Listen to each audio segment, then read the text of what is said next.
नमस्कार मैत्रिणींनो, मी वनिता स्वागत करते तुमचं अनित्य आर्ट्स या आपल्या चॅनलला।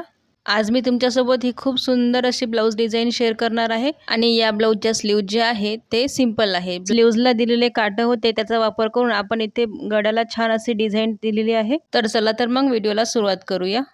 सर्वात आधी आपल्याला जो काठ दिलेला आहे स्लीव्जसाठी तो आपल्याला काढून घ्यायचा आहे, कारण तो आपल्याला पाठीला यूज करायचा आहे। त्यासाठी तुम्ही कैचीच्या मदतीने जेवढाही तुमचा काठ आहे तेवढा तुम्हाला काढून घ्यायचा आहे। बघा मी अशा पद्धतीने काठ काढून घेतलेला आहे। आता सर्वात आधी मी इथे पाठीचा भाग घेतलेला आहे। जो पाठीचा भाग आहे तो उलटा ठेवलेला आहे आणि त्यावर मी अस्तर ठेवलेला आहे। तुमच्याकडे जर अस्तर कॉटनचं असेल तर तुम्ही कॉटनचं जे अस्तर आहे त्याला धुवून आणि प्रेस करून लावायचं आहे। आता हे जे मी अस्तर घेतलेलं आहे ते कॉटनचं नाही आहे, त्यामुळे मी तसंच लावणार आहे। आता बघा जो अस्तर आहे तो आपल्या ब्लाऊज पीसला लावून घ्यायचा आहे। एका फावडीचं अंतर ठेवायचं आहे आपल्याला आणि पूर्ण जे अस्तर आहे ते व्यवस्थित लावून घ्यायचं आहे। जर तुमचा कापड जर जमा असेल तर त्याला थोडं हाताने प्रेस करा, प्रेस करून लावायचं आहे। जेव्हा आपण अस्तर कापतो तो अस्तर आपला व्यवस्थित कटोकट असतो आणि जो आपला साडीचा पीस असतो तो आपण एक्स्ट्राच कापतो, त्यामुळे आपल्याला व्यवस्थित मधोमध ठेवायचं आहे अस्तर आणि चारही बाजूने शिलाई करून घ्यायची आहे। आता ही जी मी माहिती सांगत आहे ते अगदी बेसिक आहे। ही माहिती फक्त त्यांच्यासाठीच आहे ज्यांनी नवीन शिवणकाम सुरू केलेलं आहे किंवा ज्यांना थोडीफार माहिती आहे त्यांच्यासाठी आहे। आता कुणाला वाटेल की ही माहिती जी आहे ती अगदी बेसिक आहे, ही तर सर्वांना येते, परंतु ज्यांना ब्लाऊजमधली थोडीही माहिती नाही त्यांच्यासाठी हा व्हिडिओ अगदी फायदेशीर ठरणार आहे। बघा आता आपण आपला ब्लाऊज बघूया। जे आपण शिलाई करून घेतलेलं आहे, पूर्ण शिलाई झाल्यानंतरच आपल्याला ही कटिंग करायची आहे। जेवढाही पार्ट आपल्या शिल्लक राहत आहे अस्तर शिवाय, अस्तर नाही कट झाला पाहिजे। अस्तरच्या व्यतिरिक्त आपला जो ब्लाऊजचा कापड आहे तो जेवढाही एक्स्ट्रा आहे तेवढा आपल्याला अगदी कटोकट कापून घ्यायचा आहे। लक्षात ठेवायचं आहे की आपला अस्तर कट नाही झालं पाहिजे। आता चारही बाजूकडून जेवढाही कापड होता तेवढा मी सर्व कापून घेतलेला आहे।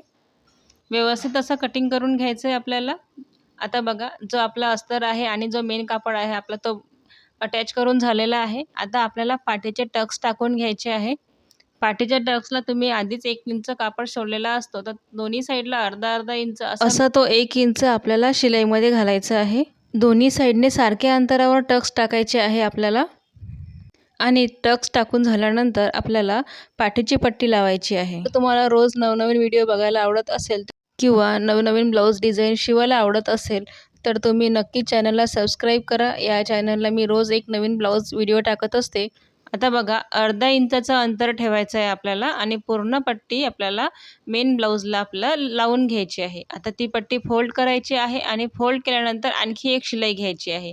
याने काय होईल की जो आपला अस्तरचा कापड आहे तो प्रॉपर फिटिंगमध्ये जाईल आणि जो एक्स्ट्रा कापड खालून दिसणार सुद्धा नाही। आता बघा अशा पद्धतीने आपल्याला आणखी अर्धा इंच फोल्ड करायची आहे आणि जाड शिलाई घ्यायची आहे यावर, कारण आपल्याला तुरपाई करायची आहे आणि ती शिलाई काढताना आपल्याला जास्त वेळ नाही गेला पाहिजे, त्यासाठी जाड शिलाई घ्यायची आहे। आता जो वर गळा आहे बोटनेक आहे आता हा बोटनेक जो आहे मी 3 इंचाच्या अंतराने कटिंग करून घेतलेला आहे। जर तुम्हाला याहीपेक्षा पसरट पाहिजे असेल तर तुम्ही 3.5 किंवा 4 सुद्धा घेऊ शकता तुमच्या आवडीप्रमाणे तुम्हाला जेवढा डीप हवा आहे तेवढा तुम्ही ठेवा। बोटनेकमध्ये जास्त डीप नाही घेऊ शकत आपण गळा। आता जे आपण काठ काढून घेतले होते त्याच्याच आपल्याला इथे डिझाईन बनवायची आहे।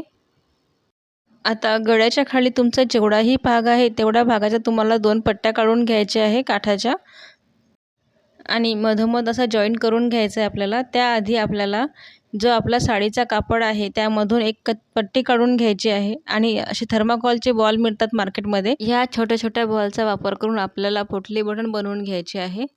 तर सारख्या आकाराचे आपल्याला हे थर्माकोलचे बॉल काढून घ्यायचे आहे आणि पोटली बटन बनवून घ्यायचे आहे। आता बघा मी जो साडीमधला कापड काढून घेतलेला आहे 2 इंचाचा तो घेतलेला आहे आणि त्यामध्ये व्हिडिओमध्ये दाखवल्याप्रमाणे कापड उलटा घ्यायचा आहे आणि त्यामध्ये आपल्याला बॉल टाकायचा आहे आणि घट्ट असं बांधून घ्यायचं आहे धाग्याने। आता बघा अशा पद्धतीने व्यवस्थित कापड जमा न होऊ देता आपल्याला बॉल आतमध्ये फिक्स करायचा आहे आणि धाग्याच्या मदतीने त्याला बांधून घ्यायचं आहे। आता व्हिडिओमध्ये तुम्ही बघू शकता अशा पद्धतीने बांधायचं आहे आणि जो एक्स्ट्रा कापड आहे तो कट करून घ्यायचा आहे। आता बघा या पद्धतीने तुमचा पोटली बटन तयार होईल। जर तुमच्याकडे कॉन्ट्रास्ट कापड असेल तर आणखी उठून दिसतील। आता बघा अशा पद्धतीने मी खूप सारे बॉल रेडी करून घेतलेले आहे।